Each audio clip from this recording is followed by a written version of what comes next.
Alright, hello, I'm Faye to talk about Rent-A-Girlfriend stuff. Today we're looking at chapter 302 of Rent-A-Girlfriend, and this one seems to be called The Girlfriend in the Card Game Part 3. It's really interesting. Reichi's keeping it going still, even though the game is over. And the follow-up for this chapter was the next time from like 2 weeks ago. It was honor and follow. And essentially it means follow up, as in follow up when someone like makes a mistake or something. And then honor, well, you know what honor means, like it's someone's honor. So it'd be really interesting now that we know it's called the card game part 3. Okay, so Chizuru made a mistake. We know that by the end of the chapter. Maybe Chizuru follows up with Kazuya. So that's gonna be interesting. Let's see what happens. Without further ado, let's mosey. Yep, Kazuya. Oh, it's at night. Kazuya is sitting down thinking about it. Ugh, I can't sleep. Yeah. He went to town. He went to town. Mamma mia. What is this, Detective Conan? Bruh. What am I doing? I'm gonna get some water. I can't believe I'm stressing over such a little thing. I'm overthinking it, and I can't even get a good night's sleep.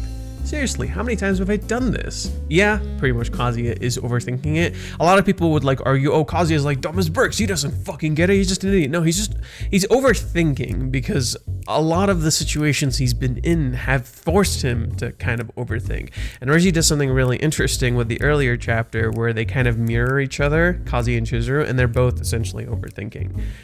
Oh my god, I see Umi right there, and I'm just like, I remember when I was reading the chapter 301, I'm just like, bro, this seems like something Umi could and Kazuya does it for me. Reichi reads my mind, dude. I know it's just a game, but after hearing that 100-point proposal coming directly from her, it's not hard to be anxious about it. Deep down, it sounds like she wants a man who can do that for her. Come on, let's go.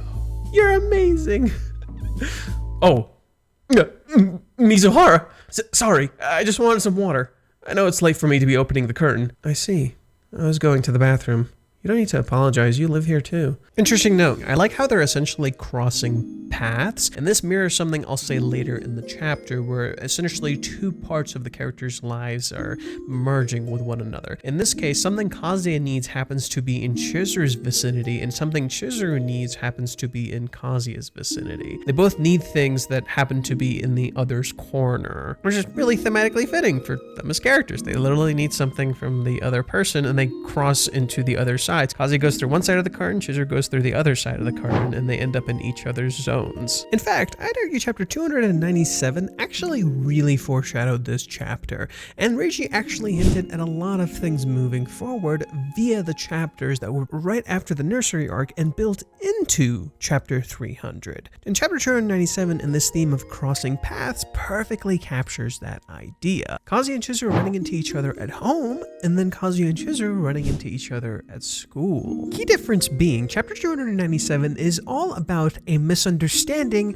that's not resolved. If you don't pay attention, you never actually figure out what the fuck Chizuru's deal is in chapter 297. However, in this chapter, it's actually quite the opposite. Ugh, why'd I have to run it to her now? I don't want her to see me depressed over a game of all things. I need to grow up. There it is again. The idea of Kazuya becoming an adult and Chizuru becoming a child. Ugh. But still, she looks way too cute in that. Sumi-chan's present. I can't keep my eyes off her legs. This feels like it's just us all alone in the middle of the night. My heart's pounding like crazy. I have a cup. Just some water would be nice. I told you, feel free to use the cups in the kitchen.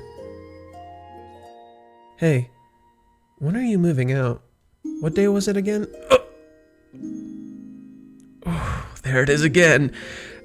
So from what I understand, if I've been able to keep track correctly, I wasn't. Kazuya essentially has a week to less than a week left. About that time. And this is a scary conversation. Huh? She talked to me. When is this guy gonna get used to living with her? On the 18th, or maybe the 19th, in May. My moving date? Sorry, I'm still figuring out the exact date. Interesting note here, Kazuya's answers are a little bit all over the place here, and I think that's intentional. See, in chapter 250, we knew that May 19th was the first day a place is going to be available. But in chapter 272, Kazuya says, I've got to move out into a new place by May 13th. This would probably confuse some people because now you're thinking to yourself, but wait, he said May 19th earlier is the soonest a place is available. So let me just explain really quick. The deadline Kazuya is mentioning in chapter 272 is the deadline he's counting based on what Chizuru told him, which is you have a month left. He's not referring to the specific place he found in chapter 250. I know this could seem a little bit confusing at first glance. If you go back to chapter 255, when the cohabitation arc actually first officially starts, Chizuru tells him a month from now. And if you look at that time, it was April 12th. Meaning April 12th is when he started counting, which is why he thinks May 13th is when he thinks he needs to move. That's literally a month's time from then. However, when he answers Chizuru, he answers her with the actual place that's available by that point. So when Kazuya tells her, I'm unsure and I don't know, one, he's panicking, he's freaking out. Like, look at how many answers he gives her. In May, on the 18th, or maybe the 19th, my moving day, question mark, sorry, I'm still figuring out the exact day. Essentially what this is all telling you is Kazuya's confused and he doesn't know what the exact answer is. And Kazuya panicking and not being himself happens to be an important factor in all of this. Now, if you read the K-manga translations, they're a little bit more direct, so some people will assume, oh, then he did find a place on May 13th. No, I actually think this still works. Kazuya is just saying, I'm moving into my new place based on this time. At the same time, a Japanese speaker literally said the same thing I did, telling me the dialogue actually leans a little bit more towards the fan translations, because the K-manga translations aren't always perfect, especially considering sometimes they take from the volume translations, which have been blatantly wrong at times. Reishi is the type of writer who likes to stick true to the characters, so if the characters themselves don't know and don't have a proper grasp on things, that's also what we will be getting. In a lot of ways, it's the unreliable narrator thing, and it's a matter of us understanding the characters more than just getting the information outright ourselves. Reishi is the type of writer that challenges the readers to figure shit out on their own. He doesn't just spell things out for us. This might be shocking at first glance that this is accurate, because a lot of people are really iffy about Reishi's utilization of time within the story, especially considering what Reishi shows later on in the chapter, which even got me at first glance. Now, I'm not going to be covering this portion about the whole time thing, mostly because I went really in depth with this and kind of went cuckoo caca crazy. So with that said, it's going to be its own video. I see. Huh? Why'd she just ask that? All of a sudden. Is she worried about when I'm leaving? I guess I can't blame her. Probably a pain in the ass having to live with a dude. Maybe she really is done with her research, and she already knows her answer. Don't get the wrong idea. You know, about the game earlier. About my 100-point proposal. She brought it up. I like that little pause you see from Chizuru here, where she's like a little frazzle-dazzled, a little worried. She almost seems a little bit kid-like. She feels smaller, kind of like a little girl. That's kind of the vibe the image kind of gives you, and that's something that's kind of very much carried over throughout the entire interaction, which in the process helps Chizuru feel all that much cuter. Very fitting considering what she's wearing, which are Sumi's pajamas, which represent childhood in many ways, and at the same time make her look cute and younger. And Chizuru is simply responding about the game like she does here tells you that. Chizuru recognizing this small game has meaning essentially tells you she recognizes the kid-like element impacts Kazuya. Yeah, that's the whole point. It's like she's learning how to interact with Kazuya by learning how to be more of a kid. Just as Kazuya is learning how to interact more with Chizuru by learning how to be more of an adult. I'm only following up on this to defend my honor. There it is. There it is. Following up to defend honor. There it is. Yeah. But I don't really want a proposal like that, because that's not how I feel. It's just a game, so I know it's weird to worry about it, but I don't want you to get the wrong idea. I'd be happy with anything. Oh, time for a spread. I saw like an inch of the spread, and I'm like, it's a spread. If it's from the person I love, I'd be happy.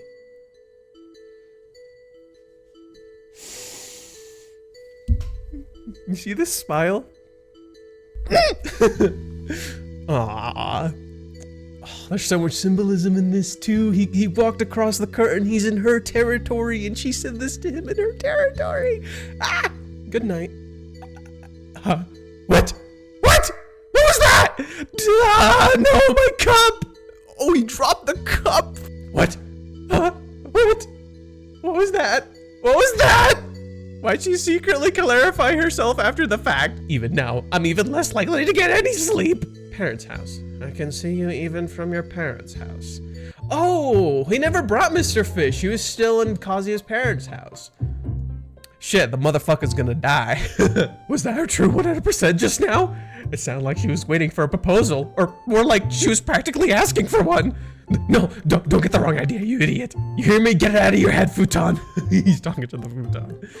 Mizuhara even told me it was just a follow-up to defend her honor. That's all. But that follow-up means she was concerned about me, right? Is it safe to assume that if that's the case, she's just way too nice? Ah, Mizuhara. Yep. I'll be back later. Interesting. Don't worry, I'll do my best on the 8th. She has him as her thing? That's adorable! And wait, what? It's 427. What? Okay. I'm a man who actively defends Reiji. I'll say this right now. I defend Reiji. But damn, that time makes no fucking sense. That timing makes no fucking sense. No. I feel like that's wrong. April 27th, I feel like that's wrong. You're gonna eat those words. No. Just know, he's off by exactly 3 days. Yes, he is off by a few numbers, but it's not a week or two. It's 3 days. Besides that, okay, April 27th, May 18th, she's got like 2 weeks, dude. So now Chizuru wants to act. We've reached a middle point. Okay, I get what he's doing. Thematically speaking, it makes a lot of sense. And then we get a flashback to Chizuru saying, don't worry, I'll do my best. And then she says, okay, I have until the 18th or maybe the 19th. Okay, so now Chizuru has to act. I also love that her fucking cover page is Miss Peter. It's Peter. It's so adorable. Ah! I'll be back later. Oops, I said it twice. Oh, she's distracted. Cute. Ooh. Interesting thing I want to point out. These are the same clothes she has in the thing we see. So I think by the end of this chapter, we're going to see her say those words she says in the image Reiji showed early. And the words are, can I have a moment of your time? And she uses honorifics. It's going to happen by the end of the chapter because she's literally wearing the same shit. You're too moody. Your emotions are all over the place. Up in the clouds 1 minute, down in the dumps the next. Did something good happen between you and Chizuru-san? Ugh, I guess it's true that happiness makes people loony. I wouldn't really say that. Bro, you look like a creep. I don't know why I'm talking like so intense with Kibe. I just imagine him being like the fucking YouTuber tough bro. I don't know why. It just kind of came to me. But to think she actually went out of her way to clarify things for me. I pray, Ito, the red string of fate finds its way to you too. There's a red string on the Ito game and there's a fucking spy. Oh my god, I love it. I love it. Yeah, there it is. Ito means string. So basically the way Ito is spelled, like the kanji for it, it's literally just the kanji for string. Like when you say the word Ito, it just means string. What are you talking about, man? Damn, you're annoying. That must mean she cares about what I think, right? I forgot I'm reading it in doubles. God damn it. I spoiled myself without meaning to spoil myself. God damn it. Details of the proposal aside, she said she didn't want me to get the wrong idea. Isn't that basically a sign of affection? Give me your 75-point idea for the coolest last name. Come on, man. You've been talking about nothing but that game all morning. Maybe I'm already past that research stage. Maybe she likes me now. Later. Seriously, you're creeping me out, man. Damn. That's one happy dude. Interesting. And then Chizuru's gonna show up now. Right now, Kazuya-san is full-fledged girlfriend. Ooh. Kibe-san. May I have a moment of your time? Huh. Yep. So this is the thing Reiji shared. Interesting. Okay, so from what I'm getting, what I'm tasting, is that Reiji essentially said, okay, now that we've reached this kind of deadline point. I've set a timer for you, akin to how the movie arc kind of had a timer in a sense, but like it was like an invisible timer. Now it's like a very visible timer. In this case, what he's doing is that he's like, okay, now that we've reached this point, Chizuru has to really start acting. She's got to really start acting on her feelings and emotions and like do something before Kazuya leaves. And it's kind of supposed to be the same. My cat's here, by the way, if you guys can hear him meow. It's essentially supposed to be the same thing as Kazuya creating the film, but now it's Chizuru acting on her love for Kazuya. And so I think Chizuru having the deadline in her mind and wanting to act is perfectly in line with what Kibe is thinking. This essentially tells us everything we kind of need to know, that Chizuru will be interacting with Kibe. And so we're seeing Chizuru's two separate sides, which is interesting because you see this panel right here of Chizuru standing right there. It reminds me a lot of this panel of Chizuru standing right here, right? It's almost identical in presentation. It's almost like there's the two different sides of Chizuru, and the chapters essentially like meet at a middle point. And that middle point happens to be this. Isn't that interesting? We start here, middle point, and then you have this here. It's like the chapters are colliding with each other, and that's so interesting. That's so fascinating from a visual perspective. Also, Kazuya wears an X shirt here, which is really interesting because a lot of the chapter focuses on paths crossing. And then you have two panels in the chapter itself mirroring each other, as if Chizuru's interacting with two different parts of Kazuya's life. So the whole theme of this chapter seems to be the crossing of paths. It's even in the cover. But Chizuru just seems like, I don't know, like a phantom thief almost, and she's taking her mask off. So that is interesting too. Kazuya's like a detective or something, and Chizuru's like the phantom thief taking her mask off. And usually in these kinds of shows, the detective and the phantom thief like get together, you know, like that's the classic thing. So it really seems like that's kind of what they're going for with this. And it's like Chizuru is like, you know, the cat phantom thief, and Kazuya is like super in love with her, and she looks so cute. I was like, boom, boobies. I just fucking said that. And then yeah, of course, Kazuya is just like in the cover, protecting, almost like he seems like he's protecting her, but she's standing like right behind him. So that is interesting.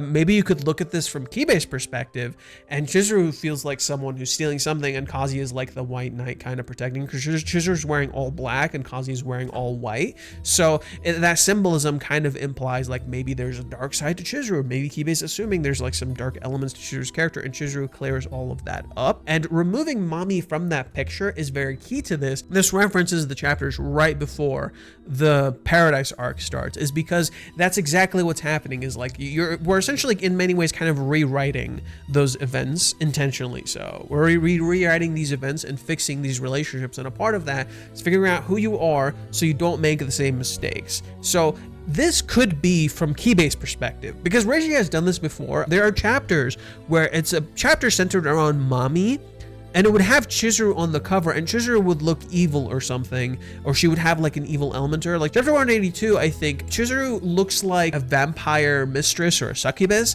and Kazuya looks like a zombie following her, or he's like a mummy following her. And it wasn't around Halloween when this came out, by the way. He didn't release that around Halloween. No. And so when you read the chapter and it's focused around Mami, you can perceive that this is how Mami views Chizuru, as if she's controlling Kazuya.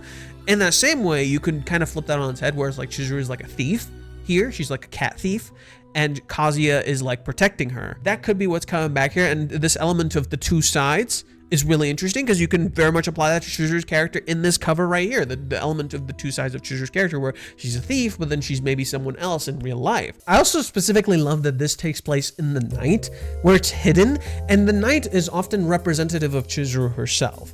The day is Kazuya's time, the night is Chizuru's time. And you can see this in a lot of different ways. Chizuru is often hidden in shadow, Kazuya is often highlighted in light. That's a huge motif. And so Reiji having this conversation take place at night is very, very fitting, because the night is Chizuru's territory. So now she's her most comfortable, and she can say these things to Kazuya, and it's just between them. There's no Minnie, there's no anybody else. And then she goes into Kazuya's territory in the day to interact with Kibe. This is also symbolically shown when she goes to the nursery, because a lot of that takes place during the day. The chapter literally ends with them walking in a road that's very clearly visible, and her being constantly highlighted in light. Kazuya Kazuya often calls her a goddess. He calls her divine. Reiji uses the color green to imply nature because mothers are kind of like nature. They nurture. Green is often very much correlated with mothers. So that whole thematic meaning is brought back in that chapter and utilized to show not only how Chizuru is in Kazuya's world, but how Chizuru is willingly being there and how she has like a divine element to her character, whereas Kazuya gets called the Great Demon King.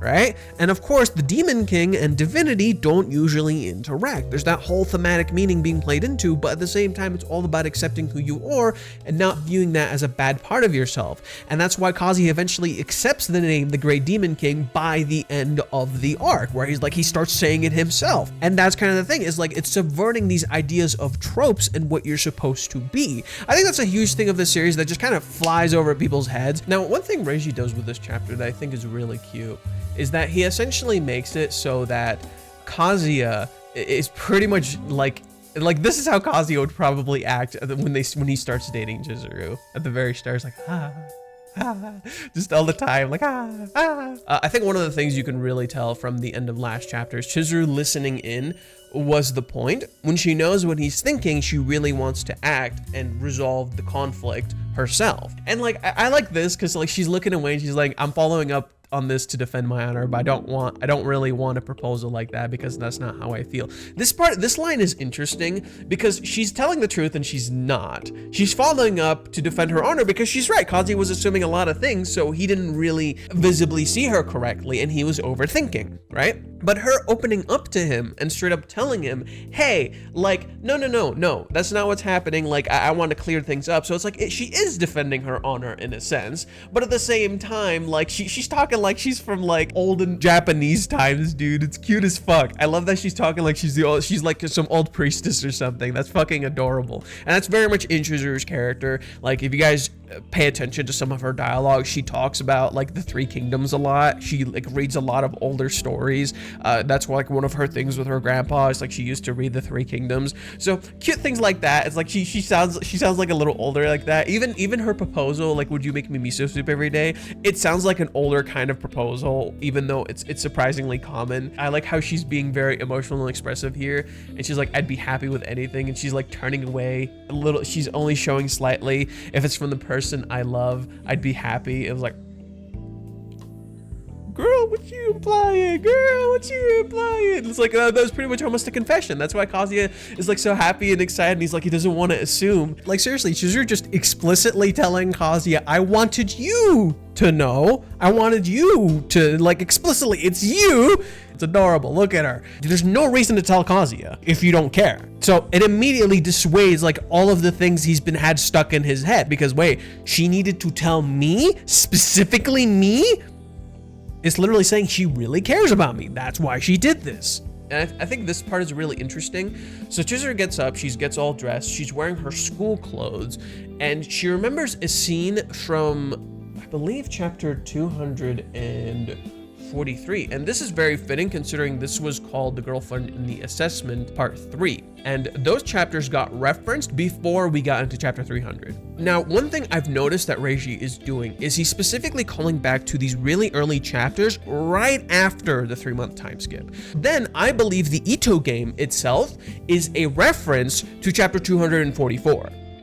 Why? Because a huge part of chapter 244 is centered around communication.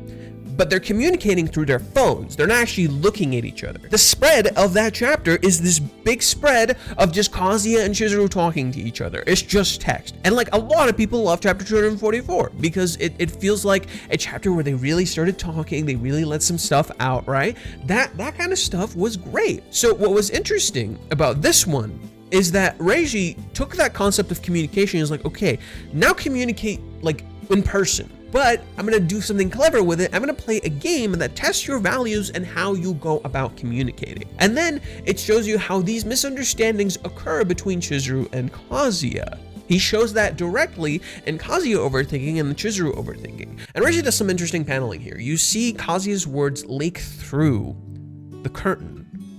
And those words go all the way to Chizuru's room and you hear her just listening in, right?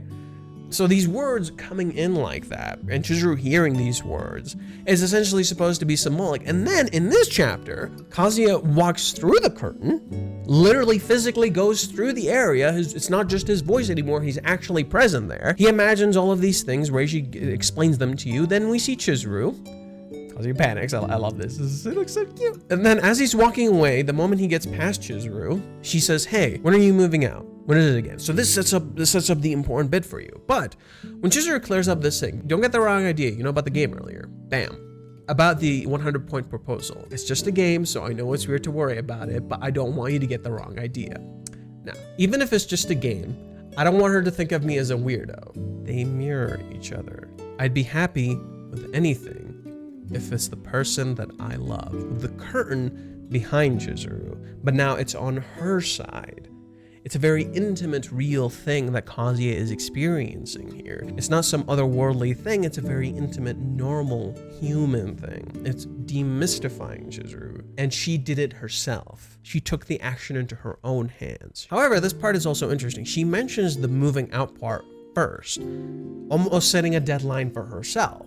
Why should she just ask that all of a sudden? Is she worried about when I'm leaving? I guess I can't blame her. It's probably a pain in the ass having to live with a dude. No, like, see, this part was correct, this part is wrong. Look at him, and good night. She runs away. Chizuru does this a lot. She runs away. It's so adorable. She says the thing she wants to, she runs away. Also, if you guys have noticed, Reishi's been doing a lot of intentional panels with Chizuru, where he'll have Chizuru first look at Kazuya, then touch Kazuya, then communicate with Kazuya, and then finally directly talk to him, but she's turning to her side and showing a part of her real self. It's slowly becoming more and more the real her. She's slowly becoming more and more confident in who she is and what she wants to do and what she wants to act on. He's fucking moaning Mizuhara. So the sun comes up, see the trees, see the light. Chizuru puts on her pants, she puts on her shirt, and then she dings the bell. This is for the altar, and she prays. Then she looks at her phone. She sees Peter. Look at Peter. Don't worry, I'll do my best on the 18th or maybe the 19th, right? I'll be back later. Oops, I said it twice. So she's distracted. This is something we've been seeing a lot. Chizuru getting distracted and saying the same thing. And Chizuru reaches out to him in her normal school clothes. That's even more interesting. And she's actually finally interacting with Kibe, which makes me think of chapter 245, which is the chapter when Kazuya first repairs his relationship with Kibe, and two, covers for Chizuru with his friends, and one of his friends happens to be dating Chizuru's friend. And that's the big part of this. Like, Chizuru's the one taking action, and it mirrors the first chapter where Kibe called out to Chizuru. Now Chizuru's calling out to Kibe, but not in an environment where she's hidden, in an environment where she's directly her real self and vulnerable, showing an element of trust. And interacting with Kibe like this, she's showing Kibe is like, okay, I believe that you won't do anything bad, but this is also interesting because it reminds me a lot of Mami and how Mami interacts with Kibe and how it surprises Kibe. Like, so there are intentional parallels being done between Chizuru and Mami. And chapter 245, which is the one that I believe this is referencing, is the one where Mami sees Kazuya repair his relationship with Kibe, and then she tries to do the same thing. So the next time they put at the bottom of here is called counter questioning. So probably Kibe, maybe Chizuru asking some questions, and then Kibe reverse asks some questions. And there are some interesting elements to hint at this. For example, this flashback here is from Kibe. Kibe is the one looking back at this, and she says, right now, I'm Kazuya-san's full-fledged girlfriend. So yeah, I think the next chapter is gonna be really interesting. It's really gonna delve into these two separate sides of Chizuru colliding, and Chizuru clearing up the misunderstanding here in of itself was like a huge deal. So it's already telling you, like, Chizuru's taking an active choice in fixing things in her life, and her like clearing up this misunderstanding almost immediately rather than letting it fester is a big deal. And I do think it's interesting that it's chapter 303 when the first one was chapter 13. Hi, hello. So one of the reasons I haven't uploaded videos is because I got sick and my schedule got messed up. Yeah, that's kind of it.